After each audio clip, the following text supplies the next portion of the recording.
আমাদের নেত্রী মরহুমা বেগম খালেদা জিয়া, উনি ওনার কনিষ্ঠ পুত্র যখন মৃত্যুবরণ করেন, উনি ওনার গুলশান কার্যালয়ে দীর্ঘদিন গৃহ বন্দী অবস্থায় ছিলেন এবং সেই বন্দী অবস্থায় তার কনিষ্ঠ পুত্র মৃত্যুবরণ করেন এবং শেষ পর্যন্ত বন্দী অবস্থায় গুলশান কার্যালয়ে তার মরদেহ নেওয়া হয়েছিল।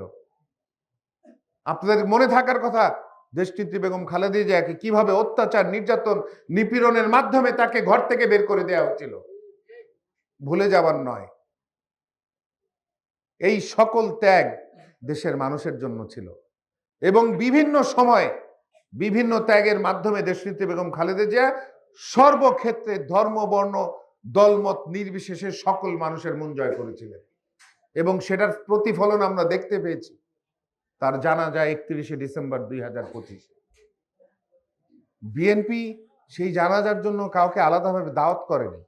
দেশের মানুষ সেখানে উপস্থিত হয়েছিলেন তাদের প্রিয় মাতুল্য দেশনেত্রী বেগম খালেদা জিয়ার অবদানের কথা স্বীকার করে তার জানাজায় মহান আল্লাহ পাক রব্বুল আলামিনের দরবারে দোয়া করতে, যে আল্লাহ পাক যাতে তাকে কবুল করে নেন, আল্লাহ পাক তাকে যাতে জান্নাতুল ফেরদৌস নসিব করেন। দেশনেত্রী বেগম খালেদা জিয়ার মূল উদ্দেশ্য ছিল এই বাংলাদেশের মানুষের ভোটাধিকার নিশ্চিত করা।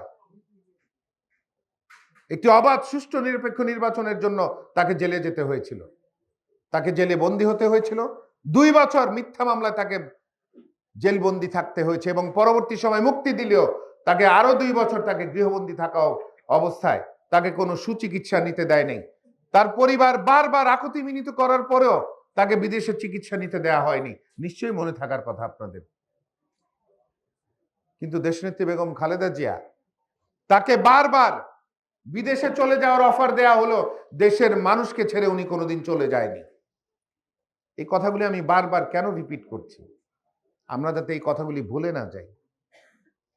দেশনেত্রী বেগম খালেদা জিয়ার পরিবার তথা জিয়া পরিবার সর্বক্ষেত্রেই ত্যাগ স্বীকার করেছে বাংলাদেশের মানুষের অধিকার আদায়ের জন্য। একটি অবাধ, সুষ্ঠু, নিরপেক্ষ নির্বাচনের জন্য দীর্ঘদিন আমরা লড়াই সংগ্রাম করেছি এবং আপনাদের চোখের সামনে আমাদেরকে মিথ্যা, হয়রানিমূলক মামলা দিয়ে আমাদেরকে বারবার জেলে পাঠিয়েছে তারা। আমার বাবা এবং আমি একসাথে দীর্ঘদিন জেলে ছিলাম, একে অপরের সাথে কাউকে সামনাসামনি দেখা করতে দেয়নি। এমন পর্যায়ের মানসিক নির্যাতন তারা করেছে। তারপর এলাকার মানুষ, এলাকার মুরব্বীরা, এলাকার মা বোনেরা, এলাকার আলেম সমাজ সবাই আমাদের জন্য দোয়া করেছেন। আমরা যখনই জেল থেকে মুক্তি পেয়েছি আমাদের খোঁজ খবর নিয়েছেন, আমাদেরকে সাহস দিয়েছেন। আমাদের জীবন থেকে 18 বছর চলে গেছে এই এলাকার মানুষ, দেশের মানুষের বিভিন্ন দাবি আদায় করতে গিয়ে।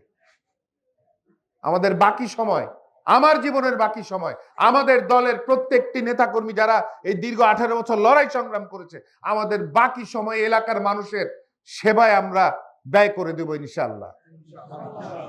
আমরা রাত দিন পরিশ্রম করব এলাকার মানুষের বিভিন্ন দাবি আদায় করতে। আমরা রাত দিন পরিশ্রম করব এলাকার বিভিন্ন অসঙ্গতি দূর করতে। অনেক সমস্যায় জর্জরিত আমাদের এলাকার মানুষ। আমরা দক্ষিণ সিটি কর্পোরেশনের অন্তর্গত, কিন্তু ন্যূনতম নাগরিক সুবিধা এলাকার মানুষ পায় না।